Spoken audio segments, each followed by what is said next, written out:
Well, I want to start by thanking Dr. West and everyone here in the room for coming out today. This is a really outstanding opportunity to do live what we do online via Cancer Grace. I've been given a really interesting topic today, which is to identify which patients are going to benefit most from immunotherapy. So we can go ahead and launch into the slides here. There we go. And I actually wanted to start things out with a real conversation that I actually had in clinic last week. John, one of my patient's sons, is actually an outstanding immunologist at a prominent medical research facility in Southern California. I'm always intimidated when I walk in the room with him because he probably knows a lot more about B cells and T cells than I do. But in any case, John says to me, Dr. Powell, do you have any old tumor specimens from my mom's kidney surgery? She had a diagnosis of kidney cancer, had her kidney tumor removed a couple of years ago. And I said to him, sure I do. It's banked. It's in our pathology labs. Why do you ask? And John says to me, well, I'd like you to stain it for PD-L1. We heard a little bit in Dr. Atkins' talk about potentially staining for PD-L1 and how it might correlate to response. And I said to him, well, why do you want to do that? And John said to me, well, I'd like you to order lambralizumab for my mom if her tumor shows high levels. And I'm going to come back to this conversation and discuss with you perhaps some of the rationale for not taking that approach in this particular case. And just as background for those of you in the room, I'm a GU medical oncologist. So these are the cancer subtypes that I see: prostate cancer, kidney cancer, bladder cancer, and testicular cancer. I know everybody in the room has varying research interests. So just for purposes of today's talk, I'm going to focus on kidney and bladder cancer. And these are two diseases where I think that PD-1 and PD-L1 inhibition is particularly relevant. So why don't we go ahead and launch into kidney first. So again, acknowledging that everybody here has some varying interests, I'm going to start with Kidney Cancer 101, and certainly happy to entertain further questions about the disease. My main focus is going to be on treatment options today. But there are about 273,000 cases of kidney cancer diagnosed worldwide annually. The median age at the time of diagnosis is 65. So the other disease type that I treat in my clinic, prostate cancer, has the same median age. We often don't think of this as being a disease of the elderly, but in point of fact, it's true. One thing about kidney cancer that stands out to me against many other subtypes where we see a falling incidence is that the rate of diagnosis of kidney cancer has actually increased by 2% per year for about the past 65 years. And this trend continues. We really haven't seen any diminution in the rates of kidney cancer over the past several years. There are many common risk factors for kidney cancer, and these include smoking and VHL mutations. So again, Kidney Cancer 101 here. This is how we stage kidney cancer. This is certainly quite different from how we stage melanoma and breast cancer and lung cancer and other diseases. So I'll go through this with you relatively quickly. But stage 1 kidney cancer implies that the tumor is relatively small, 7 centimeters or less, and really confined to the kidney. Stage 2 disease that can expand beyond that 7 centimeter dimension. And in stage 3 disease, that's really where we start to see kidney cancer spreading outside of the kidney itself and moving into some of the structures surrounding the kidney, like the vena cava, as you see outlined in this diagram. And finally, stage 4 kidney cancer is where we see the disease move to other organs. Kidney cancer has a strong predilection to migrate to the lungs and to the bones, to the liver. And in terms of the management of kidney cancer, we just had our kidney-specific forum a moment ago. I talked to some individuals who had lower stages of kidney cancer. Stage 1 through 3 disease is really in the hands of the urologist. So that's not typically the disease type that I encounter. The urologist will typically resect tumors, and then the patient is followed with subsequent CT scans and what have you.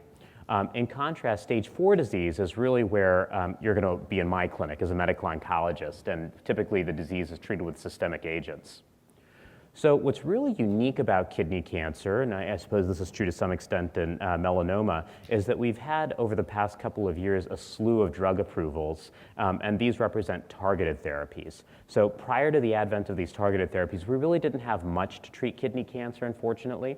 The mainstay of treatment was immunotherapy, but very different from the immunotherapy that we're offering now. The principal agent was interleukin-2. Interferon was also used, and we'll go through some of the data for that in just a moment. But again, from 2005 onwards, we've had a number of targeted therapies approved in the clinic. Targeted therapies are also used across several other cancer subtypes. What's quite unique in kidney cancer is that we use these targeted therapies alone or as monotherapy, whereas many other diseases, targeted agents are often combined with chemotherapy and what have you. So what does all this mean for the patient that I see in clinic with kidney cancer?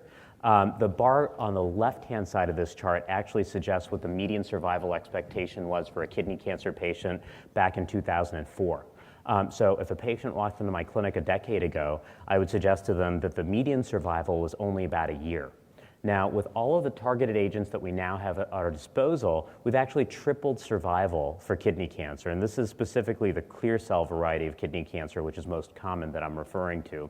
But in any case, we've made some pretty drastic improvements in terms of the survival of this disease with targeted therapies. But of course, I'd suggest that we still have a long ways to go in terms of curing the disease, and that's where some of the novel immunotherapeutic strategies that have been highlighted today come in. So back to the existing agents that we had. So interferon was one of 2 drugs that we used to use for kidney cancer. The response rates to the drug were very, very low. So if you put 100 patients with kidney cancer in a room with metastatic disease and treat them with interferon, you might see a response in maybe a handful, 5 to 6 of those patients. But durable responses, prolonged responses, even amongst those patients were pretty limited. The median survival, as I'd mentioned before, was about a year with these treatments, and the delay in cancer growth, and what we often refer to as progression-free survival, was only about 4.5 months. So after interferon, it wasn't long before one would need another line of therapy, and of course the challenge a decade ago is that we really had nothing. Now, this landmark has really been beat by some of the existing targeted agents that I alluded to. With interleukin-2, we have a really perplexing problem. We again have somewhat low response rates. If I put 100 patients in a room and treat them with interleukin-2, you'll see 5 to 7 responses in that room. But the challenge is the drug is also quite toxic. You might have 1 or 2 patients who succumb to toxicity from the drug as opposed to the disease. And in addition to that, amongst those 5 to 7 patients, you may have a handful that have a really long and durable response. So here's the dilemma as I see it from a pictorial standpoint. If I treat patients with interleukin-2, and again, these are the 100 patients that are sitting in the room with kidney cancer here, you're going to have 5 to 7 who are highlighted in green here who have a great response. You're going to have 1 to 2 patients who actually die not from the disease, but from toxicity from interleukin-2, and the vast majority of patients in this room are not going to derive any clinical benefit. So what have we done with targeted therapies for kidney cancer? This is a different depiction of that same room, and at first glance it looks a lot better, right? So at the top here you have a number of individuals, about 40 in that room, who are highlighted in green. These folks are going to have a nice response to therapy. Their tumors are going to shrink by 30% or more. In the yellow, we have folks who have stabilization of their kidney cancer. This is, again, another 40 patients in this room of 100 who are going to have their disease not change much with these targeted agents, but perhaps for a prolonged period. And down there at the bottom, we have 20 patients in the room who are going to mount no response at all to targeted treatments. So you can see that these treatments may benefit a broader spectrum of patients, but I think the fundamental challenge is that these drugs only hold the cancer at bay for a certain period of time. In some cases a year, in some cases far less than that. So we really do need novel patients in the clinic. I think the home run here would be if I could predict who could benefit from interleukin-2 therapy. So you recall that there was a group of patients in that room highlighted in green who are going to live for a very, very prolonged period of time. And we embarked on a big study in the kidney cancer community called the SELECT trial. So the intent of the SELECT trial, and one of the leaders of this study was Dr. Atkins, who you met a little bit earlier today, was to treat patients with interleukin-2 and not so much look at their outcome as a whole, but investigate whether or not any features of these patients correlated with outcome. So we used clinical parameters. We looked at their age. We looked at their health status and what have you. None of that seemed to be predictive. We had a good, keen sense that there might be some biomarkers. One that we looked at was a protein called CA9. That didn't seem to be predictive. So I would suggest to you that in 2014, we still can't predict who stands to benefit from interleukin-2 therapy. But today's theme is not these older drugs, interleukin-2 and interferon. We're really here today to talk about some of these novel strategies like PD-1 inhibitors. And again, these drugs harness the body's best weapon against cancer, perhaps, the T cell. And the goal here is to identify, in this talk, who will benefit from these agents. I'm not going to go through the mechanism. I think that that's been outlined very nicely in some of the previous talks. So let's take a look at some of the data that we have in kidney cancer to date. And I would suggest that this is quite different from some of the data perhaps that you've seen in the context of melanoma. This was a trial that was just reported at our national meeting this past June. And this trial took 3 dose levels of nivolumab, a PD-1 inhibitor, and assessed them in patients with previously treated kidney cancer.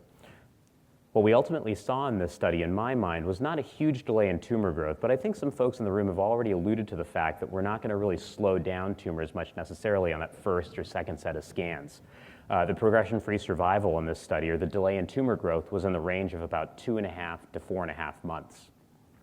What was really quite interesting is that we had some pretty deep and prolonged responses in this trial. So I think we've seen a couple of these waterfall plots earlier today. It's always best to be below the line in these waterfall plots. That indicates some degree of tumor shrinkage. And you see a softer dotted line there at around minus 30%. That indicates that a patient has had what we would consider to be a response to this therapy.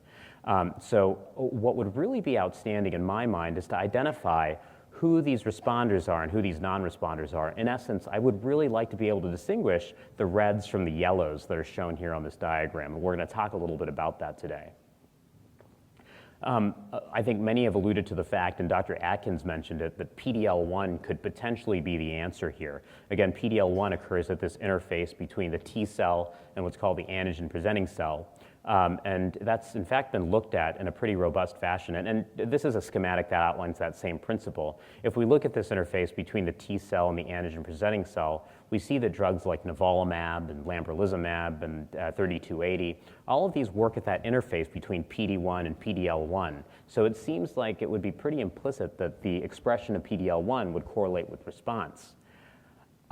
So we actually have a specific study that aimed to address this in kidney cancer, and this was also reported at our national meeting by my colleague at the Farber.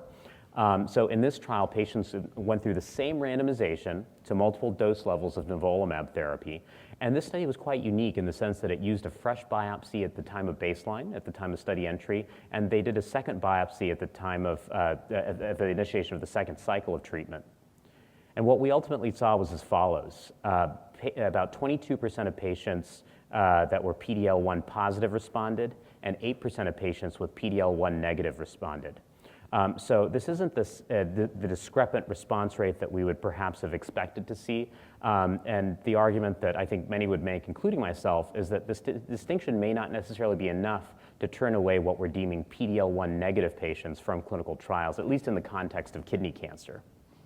So again, the key message here is that we may not be able to use PD-L1 status to select the best patients at this point in time in the context of kidney cancer PD-L1 monotherapy. And there are no good reasons to request PD-L1 staining at this time in the context of this treatment. But what about combination therapy? You've heard a little bit about throwing together two immune-based agents in the session earlier. Could PD-L1 status potentially predict the activity of two immune-based agents that are used together in combination? One combination that's moved forward in melanoma, that's also inching its way forward in renal cell carcinoma, is this combination of nivolumab and ipilimumab. And just as previously, I'm going to speak principally towards the data in kidney cancer that we have to date. So whereas you saw that nivolumab will block this interaction between PD-1 and PD-L1, ipilimumab is going to block the interaction between a separate entity called CTLA-4 and B7. So we have a number of combination studies that have been looking at this across malignancies, but again, I'm going to focus on a trial that was done in the context of kidney cancer, looking at this particular regimen. And what we saw was exactly what we would have hoped to see, a lot of really nice, deep responses to therapy. These aren't the sorts of waterfall plots that I'm used to seeing for new agents for kidney cancer. So certainly this data is quite impressive. It looks very promising. But it really outlined the opposite of what we might expect in terms of PD-L1 status. So in this trial, if you actually had high PD-L1 staining, your response rate to the combination of nivolumab and ipilimumab therapy was actually lower than if you were PD-L1 negative. And this was true to an even greater extent if we looked at a different threshold for PD-L1 positivity. So the key message here is that if we really don't know about the utility of PD-L1 staining with single agent nivolumab, we definitely know about its utility with the combination of drugs. So I think that the benefit of this is, at this point, somewhat undetermined. Now, maybe this could be setting specific. So again, one of the cancer types that I treat is bladder cancer, so we're going to shift gears for just a moment and talk about this disease. Bladder cancer really differs from kidney cancer in the sense that we really haven't had the same extent of therapeutic advances. I can't really show you a timeline for bladder cancer because we've really had no new treatments developed for the disease in over 30 years. So PD-1 and PD-L1 based therapy represents a strong potential advantage in this domain. I'm going to talk about a drug called 3280. I think that Dr. Atkins has already outlined some of the biology that exists here, but this blocks PD-L1 as opposed to PD-1.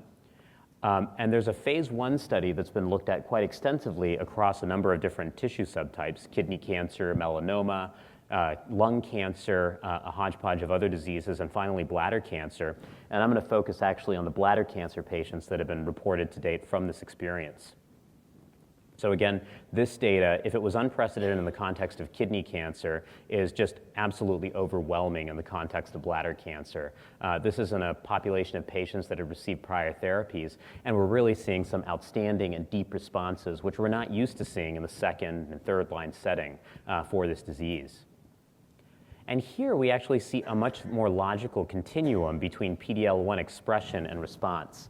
So what we see here is that as you increase the extent of PD-L1 staining, 0 being very low staining, 3 being high staining, you have this progressive rise in response rate from 8% to 17% to 48% to 60%. So my take home here is that PD-L1 may have more utility in bladder cancer as compared to kidney cancer. I would caution that this still needs to be confirmed. I wouldn't rush to stain every patient for PD-L1. But perhaps the utility of PD-L1 staining is really disease specific.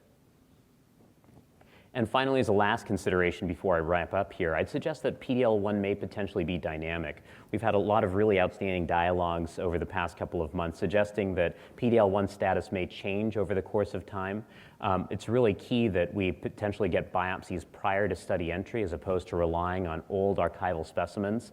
This is an example of what we did in the context of the PD-1 studies that I outlined earlier in kidney cancer.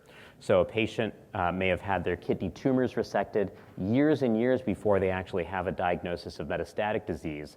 But nonetheless, when we're looking for PD-L1 staining, we're looking at that tissue that was acquired years and years back. So perhaps that's not truly representative of the patient's PD-L1 status at the time they want to enroll in a trial of nivolumab or 3280 or what have you.